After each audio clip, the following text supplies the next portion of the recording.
முன்வினை செஞ்சது பின்வந்து நிக்கும்னு நம்ம ஊர்ல பெரியவங்க சொல்லுவாங்க. ஆனா கலியுகத்தோட விசித்திரமே வேற.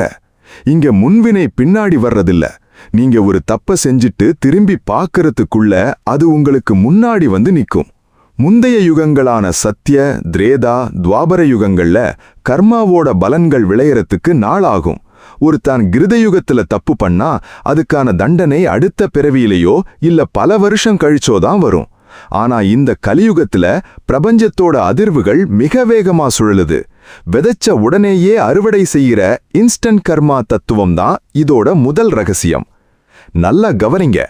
காலம் இப்போ சூறாவளி காத்து மாதிரி பறக்குது. ஏன் இவ்வளவு வேகம்?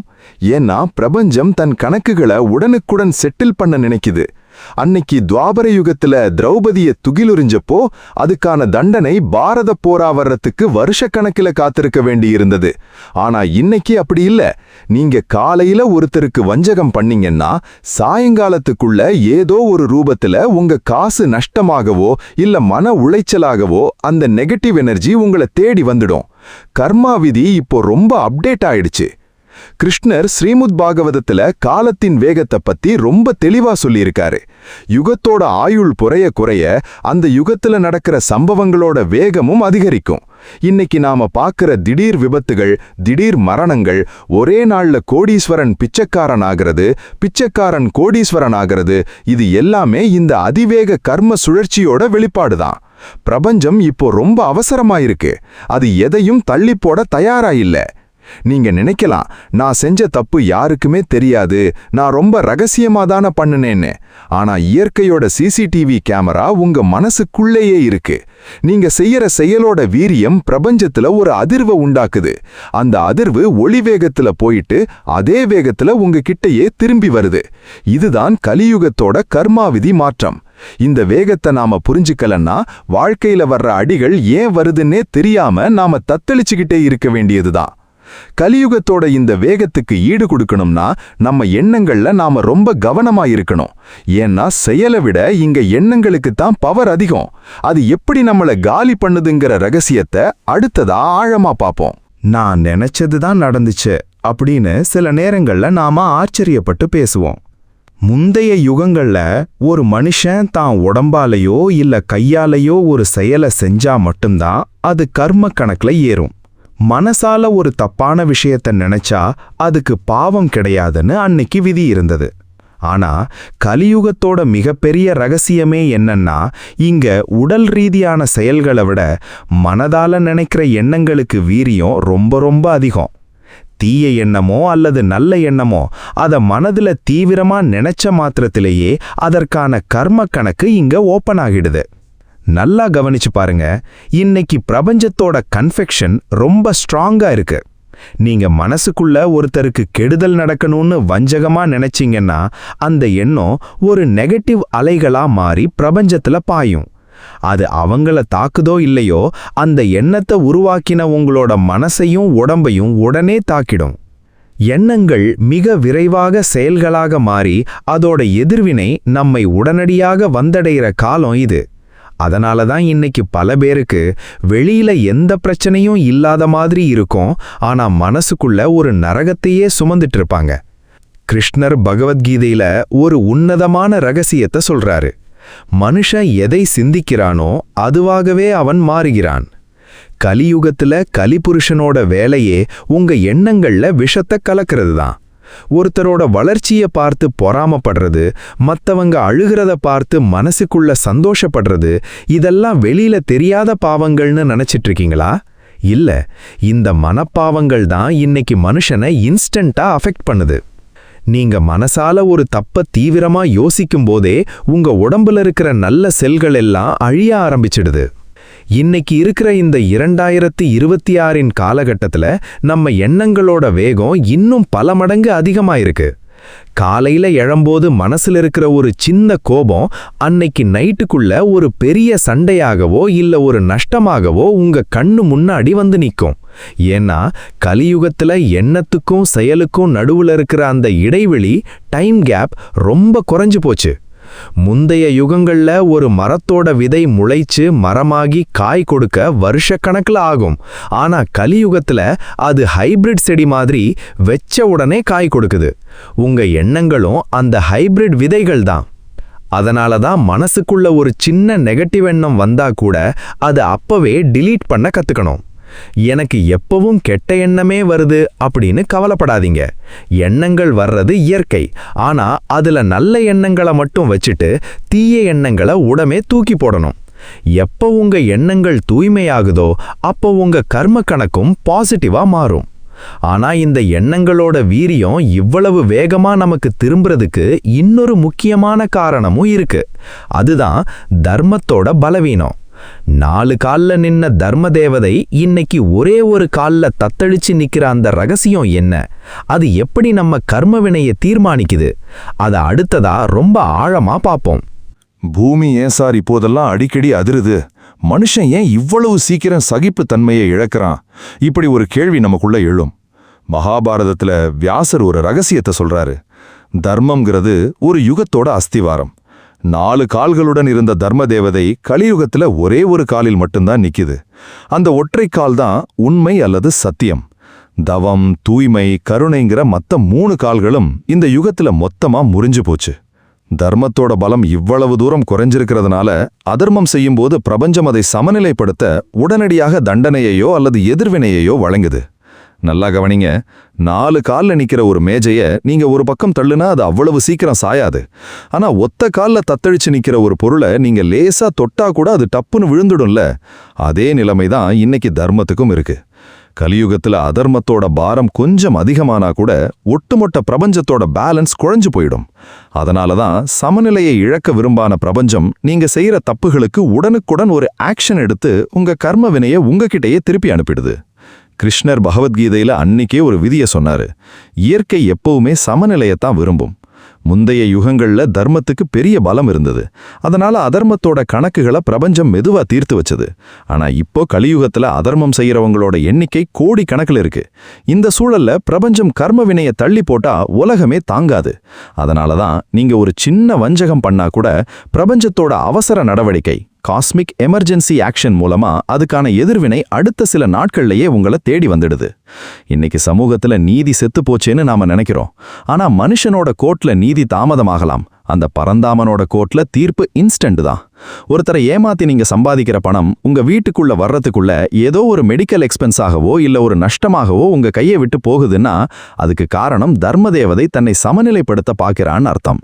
பிரபஞ்சம் நம்மளை எப்பவும் வாட்ச் பண்ணிக்கிட்டே இருக்கு. அதனால தர்மம் பலவீனமா இருக்கிற இந்த யுகத்துல நாம ரொம்ப எச்சரிக்கையா இருக்கணும். நாம செய்யற ஒவ்வொரு சின்ன அதர்மமும் ஒட்டுமொத்த பிரபஞ்சத்தையும் பாதிக்குது. ஆனா இந்த உடனடி கர்ம வினைக்கு இன்னைக்கு நாம வச்சிருக்கிற தொழில்நுட்பம் எப்படி ஒரு பெரிய காரணமா இருக்கு. டிஜிட்டல் உலகத்துல கர்ம பரிமாற்றம் எவ்வளவு வேகமா நடக்குது. அதை அடுத்ததா ரொம்ப ஆழமா இன்னைக்கு இருக்கிற 2026 யதார்த்தங்களோடு பார்ப்போம். நான் சும்மா போன்ல ஒரு கமெண்ட் தானே போட்டேன். இதுல என்ன பாவம் வந்துற போது? இன்னைக்கு இருக்கிற 2026 டிஜிட்டல் உலகத்துல சர்வசாதாரணமா எல்லாரும் கேட்கிற கேள்வி இது. ஆனா கலியுகத்துல கர்ம வினை இவ்வளவு வேகமா நமக்கு திரும்புறதுக்கு இந்த தொழில்நுட்பமும் இன்டர்நெட்டும் தான் மிக முக்கிய காரணமா இருக்கு. டிஜிட்டல் உலகம் மனிதர்களை நொடிப்பொழுதில் இணைக்குது. முந்தைய யுகங்கள்ல நீங்க ஒரு பொய் சொன்னா அது உங்க சுத்தி இருக்கிற 4 பேருக்கு மட்டும்தான் கேட்கும். ஆனா இன்னைக்கு சமூக வலைத்தளங்கள்ல நாம பதிவிடுற ஒரு கருத்து, செய்யற ஒரு தரக்குறைவான விமர்சனம் அல்லது பகிரும் ஒரு பொய் லட்சக்கணக்கான மக்களை ஒரே செகண்ட்ல சென்றடையுது. நல்லா யோசிச்சு பாருங்க. நீங்க போடுற ஒரு நெகட்டிவ் கமெண்ட் அல்லது ஒரு போலித்தனமான தகவல் அதை பார்க்குற லட்சக்கணக்கான மக்களோட மனசுல ஒரு கோபத்தையோ ஒரு பயத்தையோ இல்ல ஒரு தப்பான எண்ணத்தையோ உருவாக்குது. இதனால ஏற்படுற பாவ புண்ணிய கர்ம கணக்குகள் பல மடங்கு பெருகி அதோட பலனும் அதிவேகமா நம்ம சொந்த வாழ்க்கைய பாதிக்குது. நீங்க யாரையோ நினைச்சு ஆன்லைன்ல தூவுற விஷயம் உங்களுக்கே தெரியாம உங்க சொந்த குடும்பத்தோட நிம்மதியை கெடுக்கிற ஒரு கர்ம வினையா மாறி உங்ககிட்டயே திரும்ப வருது. கிருஷ்ணர் சொல்றாரு, உன்னுடைய செயல் எங்கு போய் முடிகிறதோ அங்கிருந்துதான் உன்னுடைய கர்மாவின் பலன் ஆரம்பமாகிறது. அன்னைக்கு ஒரு அம்பை எய்தா அது ஒருத்தரை மட்டும்தான் தாக்கும்.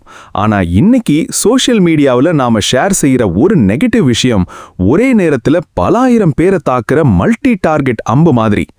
ஒருத்தரோட மனசை வதவதன்னு வதக்கிற கண்டென்ட்டையோ இல்ல ஒருத்தரை பத்தின அவதூறையோ நீங்க ஷேர் பண்ணும்போது அவங்க படுற மனவேதனையோட அத்தனை நெகட்டிவ் எனர்ஜியோ உங்க கர்ம கணக்குல இன்ஸ்டன்டா உட்காருது. அதே மாதிரி தான் இதுல பாசிட்டிவான பக்கமும் இருக்கு. நீங்க ஆன்லைன்ல ஒரு நல்ல விஷயத்தை பகிர்ந்து அதை பார்த்து ஒரு 4 பேரோட மனசு அமைதியாகுதுன்னா அதோட புண்ணியமும் உங்களுக்கு உடனே சேரும். ஆனா கலியுகத்துல மனுஷன் நல்ல விஷயத்தை விட கெட்ட விஷயத்தை தான் ரொம்ப வேகமா ஷேர் பண்றான். இந்த அதிவேக டிஜிட்டல் பரிமாற்றம் தான் நம்ம வாழ்க்கையில இன்னைக்கு திடீர்னு வர்ற மன அழுத்தங்களுக்கும் எதிர்பாராத ஏமாற்றங்களுக்கும் அஸ்தாவாரமா இருக்கு. அதனால உங்க போனை பயன்படுத்தும் போது வெறும் என்டர்டெயின்மெண்ட்னு நினைக்காதீங்க. அது உங்க கர்ம வினையை தீர்மானிக்கிற ஒரு டிஜிட்டல் கணக்கு புத்தகம். உங்க விரல்கள் டைப் செய்யற ஒவ்வொரு வார்த்தையும் உங்க ஆன்மாவோட கணக்குல ஏறிட்டே இருக்கு. ஆனா பிரபஞ்சம் ஏன் இந்த யுகத்துல கர்ம கணக்குகளை இவ்வளவு அவசரமா தீர்க்க பாக்குது? இதுக்கு பின்னாடி ஆன்மாக்களோட இறுதி பிறவி அவசரம்னு ஒரு மகா ரகசியம் இருக்கு. அது என்ன? அது அடுத்ததா ரொம்ப ஆழமா பார்ப்போம். எனக்கு ஏன் இந்த ஒரு பிறவியிலேயே இவ்வளவு கஷ்டம், இவ்வளவு சோதனைகள் வரிசையா வருது? வாழ்க்கையில அடிமேல் அடி வாங்குறப்போ இந்த எண்ணம் உங்களுக்குள்ள கண்டிப்பா வந்திருக்கும். ஸ்ரீமத் பாகவதத்துல ஒரு உன்னதமான ஆன்மீக ரகசியம் சொல்லப்பட்டிருக்கு. கலியுகத்துல வாழ்ற பல ஆன்மாக்கள் தங்களோட பிறவி பெருங்கடலை சீக்கிரமா முடிக்க விரும்புற முதிர்ந்த ஆன்மாக்கள், இவால்வ்ட் சோல்ஸ். இந்த ஆன்மாக்கள் தங்களோட முந்தைய பிறவி கணக்குகளை விரைவாக தீர்த்து முக்தி பெற வேண்டும் என்பதற்காகவே பிரபஞ்சம் கர்ம வினைகளை தள்ளி போடாம இந்த பிறவியிலேயே அதுவும் உடனடியாக அனுபவிக்க வைக்குது. நல்லா கவனிங்க. ஒரு ஸ்கூல்ல வருஷம் முழுக்க படிக்க வேண்டிய பாடங்களை எக்ஸாம் நெருங்கும்போது கிராஷ் கோர்ஸ் மாதிரி வேகமா படிச்சு முடிப்போம்ல, அதே மாதிரி தான் கலியுகம்ங்கிறது ஆன்மாக்களுக்கான ஒரு இறுதி தேர்வு கூடம். நீங்க போன பிறவிகள்ல பண்ணின சின்ன பாக்கி கணக்குகளை எல்லாம் அடுத்த பிறவிக்கு கொண்டு போகாம இந்த யுகத்தோட அதிவேக சுழற்சியை பயன்படுத்தி பிரபஞ்சம் உடனுக்குடன் உங்ககிட்ட இருந்து கறந்துக்குது. ஏன்னா அடுத்த பிறவின்னு ஒன்னு எடுத்தா இந்த கலியுகத்தோட கொடுமை இன்னும் பல மடங்கு அதிகமா இருக்கும். அங்க உங்களால தாங்க முடியாதுன்னு அந்த பரந்தாமனுக்கு நல்லாவே தெரியும். கிருஷ்ணர் உத்தவர்கிட்ட ஒரு ரகசியத்தை சொல்றாரு. நான் என் பக்தர்களை சீக்கிரம் என்னிடம் கூட்டிச் சேர்க்க நினைக்கும் போது அவர்களுடைய கர்ம வினைகளை அதிவேகமாக வேலை செய்ய வைப்பேன். அதனாலதான் நல்லவங்களா இருக்கிறவங்களுக்கு கலியுகத்துல சோதனைகள் இன்ஸ்டன்டா வருது. நீங்க ஒரு சின்ன தப்பு பண்ணுனா கூட அப்பவே உங்களுக்கு ஒரு அடியை கொடுத்து உங்க கணக்க அங்கேயே க்ளோஸ் பண்ண பாக்குது இயற்கை. இது ஒரு சாபம் இல்ல, இது உங்க ஆன்மாவை தூய்மைப்படுத்துறதுக்காக பிரபஞ்சம் காட்டுற ஒரு அவசர கருணை. நாம நினைப்போம் கர்ம வினை வர்றது நம்மள தண்டிக்கிறதுக்கு மட்டும்தான்னு. ஆனா உண்மை என்ன தெரியுமா? கர்மாவோட நோக்கம் தண்டனை இல்ல, திருத்தம். உங்க ஆன்மாவுக்குள்ள இருக்கிற அசுத்தங்களை எல்லாம் இந்த ஒரு பிறவியோட தீக்காயங்கள் மூலமா உருக்கி உங்களை ஒரு சுத்தமான தங்கமா மாத்தத்தான் பிரபஞ்சம் இவ்வளவு அவசரப்படுது. எப்போ நீங்க கஷ்டங்களை என் கணக்கு தீருதுங்கிற மனப்பக்குவத்தோட ஏத்துக்கிறீங்களோ அப்பவே அந்த வலியோட வீரியம் குறைஞ்சு போயிடும். ஆனா இந்த இன்ஸ்டன்ட் கர்மா வெறும் தனி மனிதனை வச்சு மட்டும் வேலை செய்யறதில்ல. நம்மள சுத்தி இருக்கிற குடும்பம், சமூகம்னு ஒரு பெரிய கூட்டு கர்மாவும் இதுல ஒட்டிக்கிட்டு இருக்கு. அந்த கூட்டு கர்மாவோட தாக்கம் எப்படி நம்மள உடனே பாவிக்குது? அத அடுத்ததா ரொம்ப ஆழமா பார்ப்போம். நான் எந்த தப்பும் பண்ணல சார். ஆனா என் குடும்பத்துல ஒருத்தர் செஞ்ச தப்பால ஒட்டுமொத்த குடும்பமும் சேர்ந்து கஷ்டப்படுறோமே, இது என்ன நியாயம்? இந்த நியாயமான கேள்வி இன்னைக்கு எத்தனையோ பேரோட நெஞ்ச கொடைஞ்சுகிட்டு இருக்கு.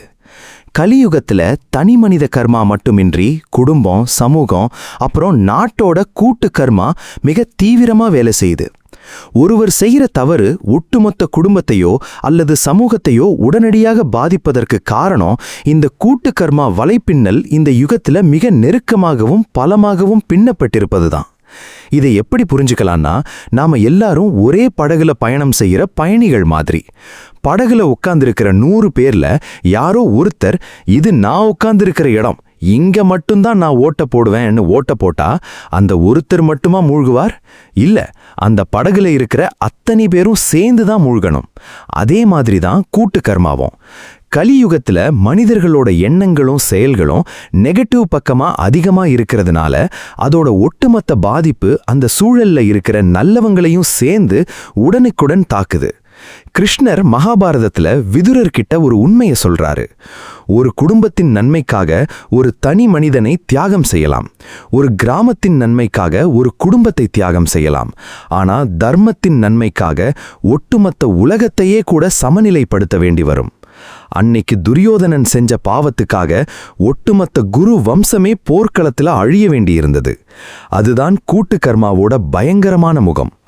இன்னைக்கு நாம பார்க்கிற திடீர் இயற்கை சீற்றங்கள், ஒரு நிறுவனமே ஒட்டுமொத்தமா நஷ்டமாகிறது, குடும்பத்துல எல்லாரும் வரிசையா நோய்வாய்ப்படுறது, இது எல்லாமே இந்த கூட்டு கர்மாவோட உடனடி வெளிப்பாடுதான். நாம நினைக்கலாம், நான் என் ரூம்குள்ள அமைதியாதானே இருக்கேன், எனக்கு ஏன் இந்த பாதிப்புன்னு.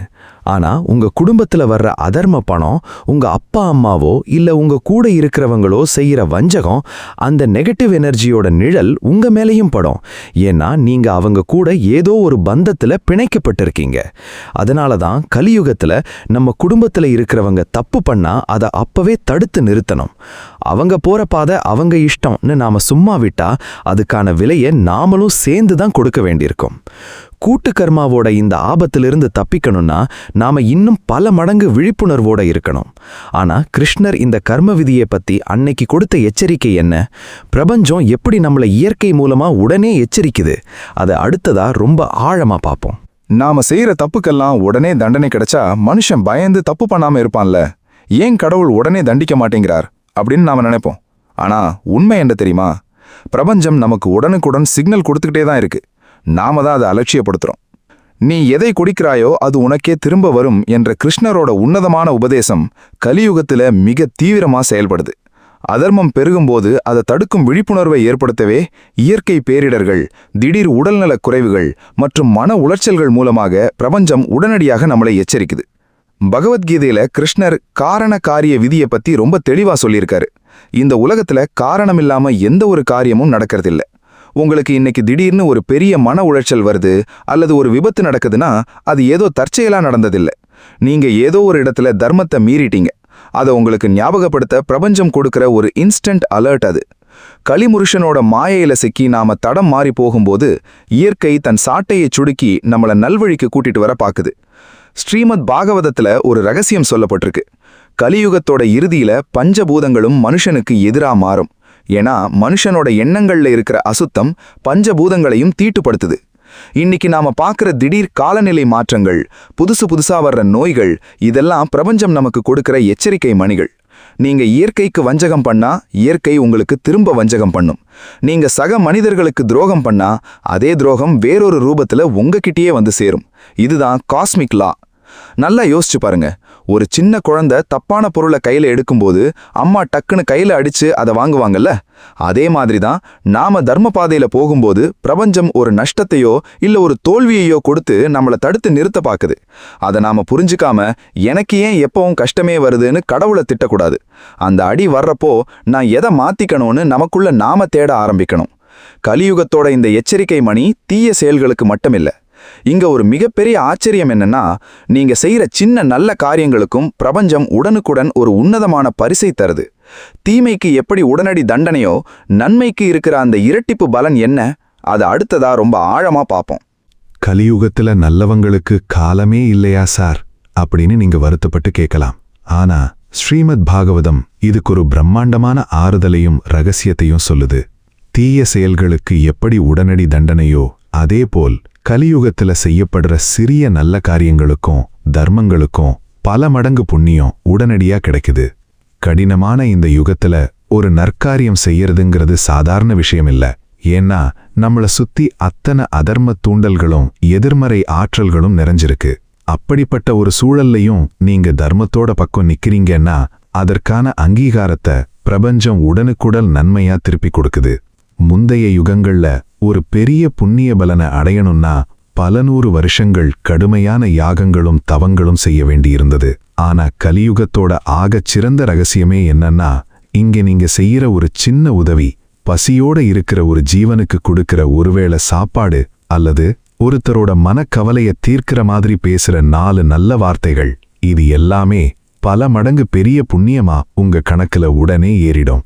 கர்ம விதி இங்க தீமைக்கு மட்டும் வேகமா வேலை செய்யல, நன்மைகளுக்கும் ரொம்ப அதிவேகமா இரட்டிப்பு பலனோட உங்களுக்கு நன்மைகளை அள்ளித் தருது. கிருஷ்ணர் பகவத்கீதையில ஒரு அருமையான விதியை சொல்றாரு. நன்மை செய்பவன் எவனும் ஒருபோதும் அழிவை சந்திப்பதில்லை. இன்னைக்கு சமூகத்துல அதர்மம் தலைவிரிச்சு ஆடுற மாதிரி தெரிஞ்சாலும் நீங்க நேர்மையா இருக்கணும்னு நினைக்கிற அந்த ஒரு நொடி பிரபஞ்சத்தோட ஒட்டுமொத்த பாசிட்டிவ் எனர்ஜியும் உங்களை காப்பாத்த ஓடி வரும். நீங்க யாருக்கோ தெரியாம செஞ்ச ஒரு சின்ன உதவி உங்களுக்கு ஒரு பெரிய ஆபத்து வரும்போது ஒரு கேடயமா மாறி உங்களை காப்பாத்துறத நீங்க கண் கூட பார்க்கலாம். எதிர்பாராத நேரத்துல நமக்கு கிடைக்கிற ஒரு உதவி, திடீர்னு வர்ற ஒரு அதிர்ஷ்டம், இது எல்லாமே நாம செஞ்ச சின்ன சின்ன நற்காரியங்களுக்கு பிரபஞ்சம் கொடுக்கிற உடனடி பரிசுதான். நல்லா கவனிங்க. கலியுகத்துல கலிபுருஷன் எல்லாரையும் தன் மாயை வலைக்குள்ள வச்சுக்க பாக்குறான். ஆனா நீங்க அந்த வலைய அறுத்துட்டு ஒரு தர்ம காரியத்தை செய்யும்போது பிரபஞ்சத்தோட அதிர்வுகள் உங்க பக்கம் திரும்புது. உங்களோட அந்த ஒரு நல்ல செயல் உங்க குடும்பத்தையும் உங்க பிள்ளைகளையும் கூட சேர்த்து பாதுகாக்கும். அதனால நம்ம செய்யற சின்ன உதவி என்ன பெருசா மாத்திட போகுதுன்னு நினைக்காதீங்க. ஒரு சின்ன விளக்கு எப்படி ஒரு பெரிய இருட்டையே விரட்டுதோ அதே மாதிரி உங்களோட ஒரு சின்ன நல்ல எண்ணம் உங்க கர்ம வினையையே மாத்தக்கூடிய சக்தி வாய்ந்தது. ஆனா கலிபுருஷன் மனிதர்களை இவ்வளவு சீக்கிரம் நல்ல வழியில போக விட மாட்டான். அவன் எப்பவும் தன் மாயையால நம்மள மூடி வைக்கத்தான் பார்ப்பான். அந்த மாயைக்கும் பிரபஞ்சம் நமக்கு கொடுக்கிற உடனடி விழிப்புணர்வுக்குமான அந்த போர் எப்படி நடக்குது, அத அடுத்ததா ரொம்ப ஆழமா பார்ப்போம். நான் என்ன பண்றேன்னு எனக்கே தெரியல, ஆனா ஏதோ ஒரு தப்பான பாதையில போயிட்டு இருக்கேன்னு மட்டும் புரியுது. இன்னைக்கு இருக்கிற இளைஞர்கள் பல பேர் மனசுக்குள்ள நினைக்கிற விஷயம் இது. கலியுகத்தோட அதிபதியான கலிபுருஷன் மனிதர்களை எப்பவும் தம் மாயை வலைக்குள்ளேயே மூழ்கடிச்சு வச்சிருக்க பார்க்கறான். பேராசை, ஆடம்பரம், போலி பெருமை, தேவையில்லாத உறவுகள்னு ஒரு மாய உலகத்தை நம்ம கண்ணு முன்னாடி காட்டி இதுதான் வாழ்க்கை, இதுக்குள்ளேயே ஓடுன்னு நம்மளை ஏமாத்துறான். ஆனா அந்த பரந்தாமன் கருணையே வடிவானவர். மனிதன் தவறு செஞ்சு அந்த மாயையில நிரந்தரமா மாட்டி அழியக்கூடாதுங்கிறதுக்காகவே கர்மவினை உடனடியாக தாக்கி அவனை நல்வழிப்படுத்தவும் ஒரு ஆன்மீக விழிப்புணர்வை ஏற்படுத்தவும் செய்யுது. நல்லா யோசிச்சு பாருங்க. நீங்க ஒரு தப்பான பாதையில வேகமா வண்டி ஓட்டிட்டு போறீங்க. முன்னாடி ஒரு பெரிய பள்ளம் இருக்கு. அப்போ தூரத்துல ஒருத்தர் சிக்னல் காட்டி உங்களை தடுத்து நிறுத்த பாக்குறாரு. அவர் உங்களை மிரட்டுறாரா இல்ல உங்க உயிரை காப்பாத்த பாக்குறாரா? உங்க உயிரை காப்பாத்த தான் பாக்குறாரு. அதே வேலை தான் இங்க கர்ம வினையும் செய்யுது. கலிபுருஷனோட மாயையில சிக்கி நாம ஒரு தப்ப செய்யும்போது அதுக்கான கர்ம வினை அடுத்த சில நாட்கள்லையோ இல்ல வாரங்கள்லையோ ஒரு அடியாகவோ ஏமாற்றமாகவோ நம்மளை வந்து தாக்கும்போது தான் நமக்கே ஒரு சுரீர்ங்கிற புத்தி வருது. கிருஷ்ணர் பகவத்கீதையில ஒரு உன்னதமான உண்மையை உடைக்கிறாரு. என்னுடைய மாயையை கடப்பது மிக கடினமானது. ஆனா யார் என்னையே புகலிடமாக கொள்கிறார்களோ அவர்கள் இந்த மாயையை கடந்து விடுகிறார்கள். கலியுகத்துல நமக்கு வர்ற இன்ஸ்டன்ட் கர்ம வினைகள் எல்லாமே கலிபுருஷன் விரிச்சிருக்கிற போலி உலகத்துல இருந்து நம்மளை வெளியில இழுக்கிறதுக்காக பிரபஞ்சம் கொடுக்கிற ஒரு ஷாக் ட்ரீட்மெண்ட். ஒரு பெரிய நஷ்டம் வரும்போதோ இல்ல ரொம்ப நம்பினவங்க ஏமாத்தும் போதோ தான் நாம யோசிக்கவே ஆரம்பிக்கிறோம். நாம இவ்வளவு நாளா ஓடின ஓட்டம் போலி, உண்மையான நிம்மதி வேற எங்கேயோ இருக்குங்கிற அந்த ஆன்மீக தேடல் அப்போதான் பிறக்குது. அதனால வாழ்க்கையில ஏதோ ஒரு பின்னடைவு வரும்போது ஐயோ எனக்கு ஏன் இப்படி நடக்குதுன்னு அழுதுட்டே இருக்காதீங்க. அது உங்க கர்ம வினையை கரைச்சு உங்க கண்ணுல இருக்கிற மாயை திரையை கிழிச்சு உங்களை ஒரு சரியான பாதைக்கு கூட்டிட்டு போறதுக்காக கிடைச்ச ஒரு உன்னதமான வாய்ப்பு. எப்போ நீங்க கஷ்டங்களை ஒரு விழிப்புணர்வா பார்க்க ஆரம்பிக்கிறீங்களோ அப்பவே நீங்க கலிபுருஷனோட கட்டுப்பாட்டுல இருந்து வெளியில வந்துட்டீங்கன்னு அர்த்தம். இந்த விழிப்புணர்வு வந்துட்டா அடுத்து நாம செய்ய வேண்டியது என்ன? கலியுகத்தோட அத்தனை கர்ம வினைகள்ல இருந்தும் துயரங்கள்ல இருந்தும் நம்மளை முழுசா விடுவிக்கக்கூடிய அந்த இறுதி ரகசியம் எது தெரியுமா? அதுதான் கிருஷ்ணரின் சரணாகதி தத்துவம். அந்த சரணாகதி எப்படி நம்ம கர்மவோட வீரியத்தை குறைக்குது? அத இந்த தொடரோட இறுதி பகுதியில ரொம்ப ஆழமா பார்ப்போம். எல்லா வழிகளையும் பார்த்துட்டேன், ஆனா கர்மாவோட வேகத்தை என்னால தடுத்து நிறுத்த முடியல அப்படின்னு சோர்ந்து போய் நிக்கிற ஒவ்வொரு மனிதனுக்கும் ஸ்ரீமத் பாகவதமும் பகவத்கீதையும் காட்டும் ஒரே உன்னத புகலிடம் இந்த முழுமையான சரணாகதி மட்டும்தான். கலியுக கர்ம வினைகளிலிருந்து தப்பிக்க இதை தவிர வேற எந்த ஒரு வழியும் இங்க கிடையாது. செயல்களோட பலனை உடனடியாக அனுபவிக்கும் போது ஏற்படும் அத்தனை துன்பங்களையும் வலிகளையும் தாங்கக்கூடிய ஒரு பிரம்மாண்டமான சக்தியை நாம ஜபமும் முழுமையான இறை வழிபாடும் நமக்கு தரும். கர்மாவை நம்மால முழுசா மாற்ற முடியாவிட்டாலும் அதோட வீரியத்தை குறைக்க இந்த சரணாகதியால் மட்டுமே முடியும். நல்லா கவனிங்க. ஒரு பெரிய புயல் அடிக்கும்போது ஒரு பெரிய ஆலமரம் நான் எவ்வளவு பலசாலி தெரியுமான்னு நிமிர்ந்து நின்னா புயல் காத்து அதை வேரோட பிடுங்கி போட்டுடும். ஆனா அதே புயல் காத்துக்கு முன்னாடி தரைப்பாலமா இருக்கிற புற்கள் லேசா வளைஞ்சு கொடுத்துடும். புயல் போனதுக்கப்புறம் பார்த்தா அந்த புற்கள் எந்த ஒரு சேதாரமும் இல்லாம அப்படியே நிற்கும். அதுதான் சரணாகதி. நம்ம கர்ம வினைங்கிற புயல் வரும்போது என் கர்வத்தால, என் பணத்தால, என் அறிவால இதை நான் எதிர்த்து நிப்பேன்னு நினைச்சா நாம உடைஞ்சு போயிடுவோம். அதுக்கு பதிலா, கிருஷ்ணா, இது என் கர்மாவோட பலன், இதை நான் ஏத்துக்கிறேன், என்னை உன்கிட்ட ஒப்படைக்கிறேன்னு அவரோட பாதத்துல விழுந்துட்டா கர்மாவோட புயல் நம்மள ஒன்னும் செய்ய முடியாது. கிருஷ்ணர் பகவத்கீதையில ஒரு உன்னதமான வாக்குறுதியை கொடுத்திருக்காரு. அகம் துவாம் சர்வ பாபேபியோ மோக்ஷயிஷ்யாமி மா சுஜகா. அதாவது, நீ உன்னோட அத்தனை பாரங்களையும் என்கிட்ட இறக்கி வச்சுட்டு சரணடைஞ்சிட்டா உன்னோட கர்ம வினைகளோட கணக்க நான் பார்த்துக்கிறேன், நீ கவலைப்படாத. ஒருத்தருக்கு கத்தி வச்சு ஒரு பெரிய ஆபரேஷன் நடக்கிறதுக்கும் ஒரு சின்ன ஊசியால லேசா குத்தி அந்த நோயை குணப்படுத்துறதுக்கும் வித்தியாசம் இருக்குல்ல. நீங்க கிருஷ்ணரை முழுசா நம்பி சரணடையும் போது உங்க கர்ம வினையால உங்களுக்கு வரவேண்டிய ஒரு மிகப்பெரிய விபத்தோ இல்ல நஷ்டமோ ஒரு சின்ன எறும்பு கடிச்ச வலியோட உங்க கையை விட்டு போயிடும். இதுதான் சரணாகதியோட மகாசக்தி. நாம செய்ய வேண்டியதெல்லாம் ஒண்ணுதான். தினமும் காலையில எழுந்ததும், இன்றைய நாள் உன்னுடையது கிருஷ்ணா, நான் செய்யற கடமைகள் எல்லாம் உனக்கானது, இதோட பலன்களும் உனக்கே சமர்ப்பணம்னு சொல்ல பழகணும். எப்போ உங்க நாக்குல ஹரே கிருஷ்ணா மந்திரம் ஒலிச்சிட்டே இருக்கோ அப்போ உங்களுக்குள்ள ஒரு ஆன்மீக கேடயம் உருவாகிடும். கலியுகத்தோட இன்ஸ்டன்ட் கர்மா எவ்வளவு வேகமா வந்தாலும் அந்த பரந்தாமனோட கேடயத்தை தாண்டி உங்களை எதுவும் செய்ய முடியாது. கர்ம வினையும் கலியுக பலனுங்கிற இந்த 10 பாகங்கள் கொண்ட ஆன்மீக பயணம் உங்க மனசுல இருக்கிற அத்தனை குழப்பங்களுக்கும் ஒரு தெளிவான பாதையை காட்டியிருக்கும்னு நம்புறேன். இந்த உலகத்துல எதுவும் தற்செயலா நடக்கிறதில்ல. எல்லாவற்றிற்கும் பின்னாடி ஒரு பிரபஞ்ச விதியும் கிருஷ்ணரின் வழிகாட்டுதலும் இருக்குங்கிறத மனசார ஏட்டுக்குங்க. இந்த தொடர் உங்களுக்குள்ள ஒரு புதிய விழிப்புணர்வையோ ஒரு ஆன்மீக தெளிவையோ ஏற்படுத்தி இருந்தா மனசார கமெண்ட்ல ஹரே கிருஷ்ணான்னு எழுதுங்க. உங்களுடைய பக்தி தான் உங்களோட மிகப்பெரிய பலம். தர்மத்தின் வழி நடப்போம், கிருஷ்ணரின் பாதத்தில் சரணடைவோம். ஒரு புதிய விடியல் நமக்காக காத்துட்டு இருக்கு. நன்றி. ஹரே கிருஷ்ணா.